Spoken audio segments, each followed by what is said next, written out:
Assalamu alaikum everyone. This is Ali from the business desk of the correspondent.pk. सबसे पहले stock market की बात करते हैं।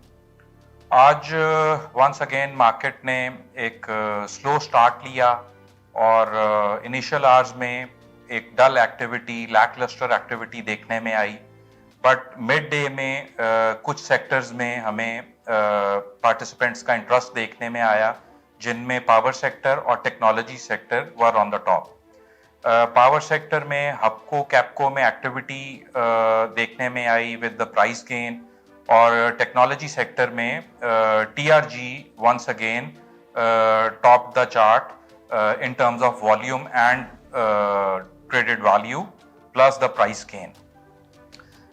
डे एंड पे वंस अगेन टीआरजी में हमें दोबारा एक पॉजिटिव मोमेंटम देखने में आया और ये अपने अपर लॉक के करीब क्लोज होता हुआ दिखाई दिया। कैपको में एक्टिविटी की रीज़न ये है कि फ्राइडे को इसका लास्ट क्वार्टर का रिजल्ट अनाउंस होना है, जिसमें मार्केट एक्सपेक्टेशन ये है कि ये एक हैंडसम पे आउट अनाउंस करेगा which could be 4 to 6 rupees पर शेयर। तो इसमें भी हमें वॉल्यूम और प्राइस गेन देखने में आया।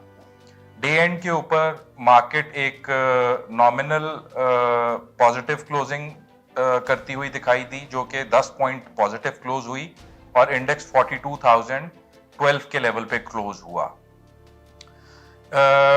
वॉल्यूम लीडर्स की बात करें तो उसमें top of the list TRG रहा 16.7 मिलियन शेयर्स के साथ। कराची इलेक्ट्रिक सेकेंड नंबर पे रहा विद 14.8 मिलियन शेयर्स, और थर्ड पे हबको रहा जिसमें 11.1 मिलियन शेयर्स ट्रेड हुए। ट्रेडेड वैल्यू की बात करें तो ये 5.6 बिलियन रुपीस की रही। इसमें हमें कल से 40% का इंक्रीज देखने में आया। Total volume of the market जो था वो 156 मिलियन शेयर्स रहा। इसमें भी हमें कल से 25% का इंक्रीज देखने में आया, वेयर एज जो मार्केट कैपिटलाइजेशन थी वो 10 बिलियन से डिक्लाइन की। Now coming towards the international markets. International markets में एक सेल ऑफ देखा गया है कल रात से, जब यूएस मार्केट में इन्फ्लेशन डेटा आया, जिसमें कंज्यूमर प्राइस इंडेक्स जो है वो हायर साइड पे था then what market was expecting. तो उसमें 4 से 5% की कमी देखी गई, जिसको सुबह एशियन मार्केट्स ने फॉलो किया। उनमें भी तकरीबन 1 से 2.5% की कमी देखने में आई, और अभी यूरोपियन मार्केट्स जो हैं वो इस टाइम पे ओपन हैं, उनमें भी तकरीबन 1.5% की कमी देखने में आई है अभी तक। क्रूड ऑयल में कल 89-70 का हाई बनाने के बाद हमें वहाँ से एक सेल ऑफ देखने में आया, और अभी ये 86.50 से 87 की रेंज में ट्रेड होता दिखाई दे रहा है हमें। डॉलर ने एज यूजुअल आज फिर स्ट्रेंथ शो की अगेंस्ट पाक रुपी। इट्स 9th डे इन अ रो जब रुपी वीक हो रहा है और डॉलर स्ट्रांग हो रहा है। इंटरबैंक में from day start rupee weak रहा और क्लोजिंग पे ये 234.32 रुपीस के ऊपर क्लोज हुआ, जो कि कल से 2 रुपए 40 पैसे नेगेटिव है। Now coming towards the economy, इसमें एप्टमा ने एक एस्टिमेटेड लॉस नंबर अपना दिया है, जो कि कॉटन क्रॉप को हुआ है वो $1.5 बिलियन है। फ्लड्स की वजह से जो डिस्ट्रक्शन हुई है और क्रॉप डैमेज हुई है। और अगर हम बेल्स की बात करें तो वो 3.5 मिलियन बेल्स बनती हैं, which is approximately 36% of the total expected crop.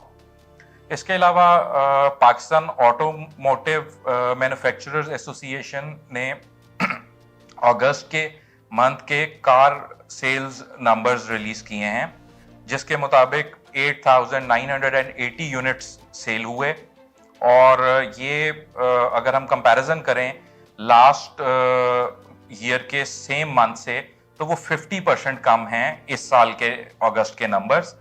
और उसकी रीजन ये है कि एक तो abnormal increase in the prices of the cars है, जिसकी मेन रीजन रुपी डीवैल्यूएशन और जो इंपोर्ट को रिस्ट्रिक्ट किया है उसने भी प्रोडक्शन में काफी जो है वो डैमेज किया है। इसके अलावा कॉर्पोरेट साइड की अगर हम बात करें तो पाकिस्तान रिफाइनरी ने एक वार्निंग इशू की है कि अगर उनका जो डीजल स्टॉक है उसको ऑयल मार्केटिंग कंपनीज ने परचेज ना किया तो वो मजबूर हो जाएंगे अपने प्लांट को क्लोज डाउन करने के लिए for the time being, because जो फ्लड अफेक्टेड एरियाज हैं वहां पे हाईवेज पे हैवी ट्रांसपोर्ट की आमदोरफ्त बिल्कुल रिस्ट्रिक्ट हुई है, जो कि डीजल के सबसे बड़े कंज्यूमर हैं, और उसी वजह से ओएमसीज के पास डिमांड नहीं है डीजल की और वो रिफाइनरी से भी नहीं परचेस कर रहे। तो पीआरएल ने इस रीजन की वजह से एक थ्रेट या वॉर्न किया है ताकि उनसे जल्द से जल्द स्टॉक उठाया जाए डीजल का। सो that's all for today. Join me tomorrow. Till then, Allah Hafiz.